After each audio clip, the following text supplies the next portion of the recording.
Hello, fellow trash pandas. I've been gone for quite some time, but today I'm breaking out of my hibernation because it's the anniversary of a game none of you will have ever heard of. I mean, Skyrim only ever got that one released back in 2011, and it was never heard from again. Ever. All I ever wanted was the ability to fish, but I guess that's never gonna come.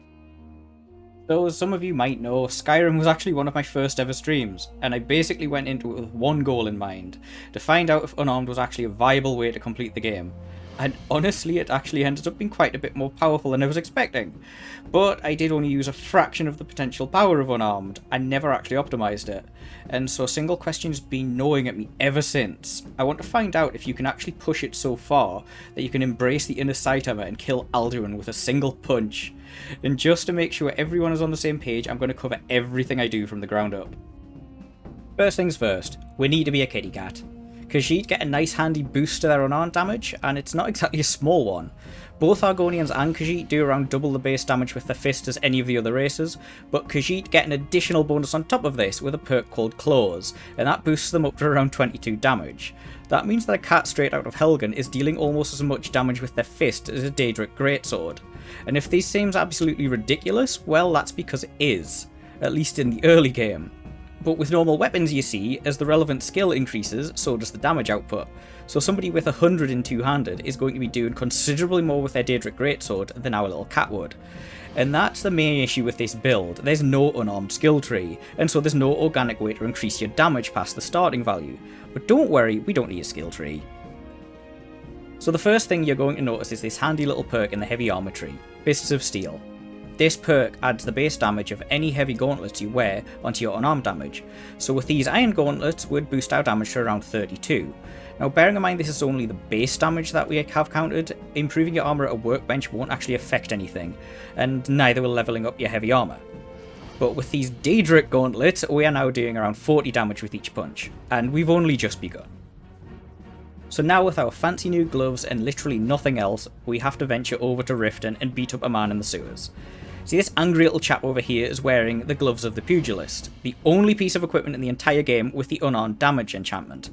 And you'll immediately notice that they're actually light armour, so now my day is ruined. If only we had a way to take that enchantment and abuse it.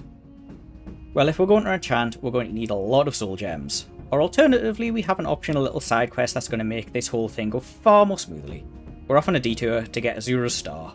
This Daedric quest isn't particularly long, but it does require us to beat up some rather high level Dremora and some mages, so this might take a couple of attempts at a low level, and especially considering that we're naked. But once they're down, we're done. We have the option of either purifying the star and not allowing black souls into it anymore, or if we like making good decisions with our life, we can instead make it so that only black souls can enter.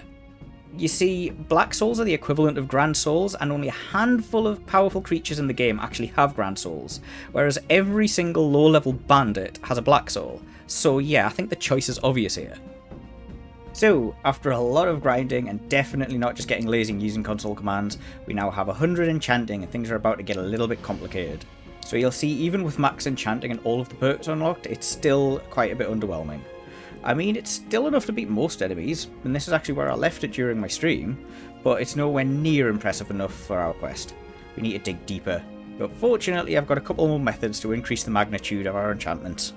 So there is one tactic that I completely forgot about last time, and it requires us to level up restoration until we unlock this perk right here. It gives us a 25% increase to any magical effects applied to undead creatures, and you might be thinking that's great and all, but our cat is still alive. Well, not for long. We're about to go make friends with some goths, because vampirism causes the Dragonborn to be considered undead. I'm going the Dawnguard route here, but any old vampire can infect you and it's all good.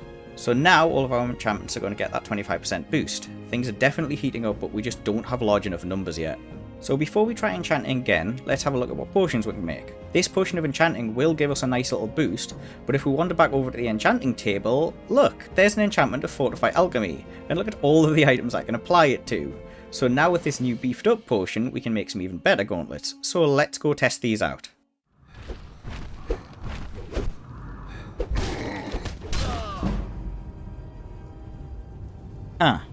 That did not go to plan.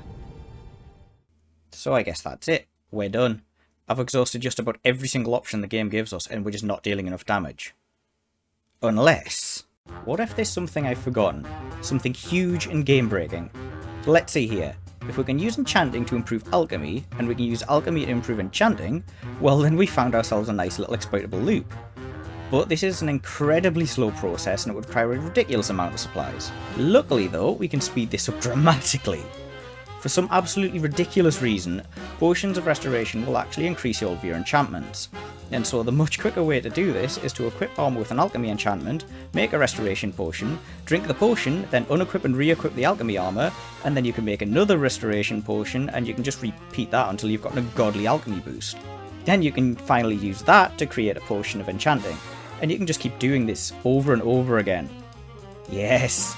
Yes! Unlimited power! Although while trying to show this off I did get a little bit carried away and I crashed the game. So while we could make some gauntlets that could punch holes in reality itself, it would probably melt my PC, and we don't actually need it anywhere near that powerful. See, Alduin's health starts at around 2000 and it increases as the player levels up, so theoretically all we need is an enchantment that does somewhere around 2000 or 3000 damage. Now, if we take into account the 50% resistance to all damage that Alduin has, we can still enchant a ring with Fortify Unarmed, so it'll double our damage boost anyway. So let's see if we can manage that. That'll do nicely. This should, in theory, one-shot every single regular enemy in the game, but is this actually going to be enough for the chunky lizard? Well, now I need to play all of Skyrim's main story and find out.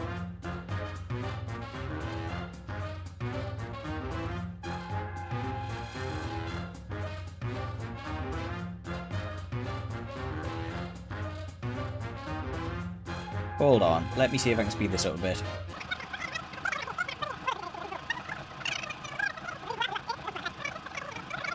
There we go. So here we are, facing off against the embodiment of Armageddon itself. Bards will sing songs of our legendary battle for centuries. Oh. Oh, I see. So you're gonna take your true form now so we can begin the real fight. No? That's it? Guys, did you really need me for this one?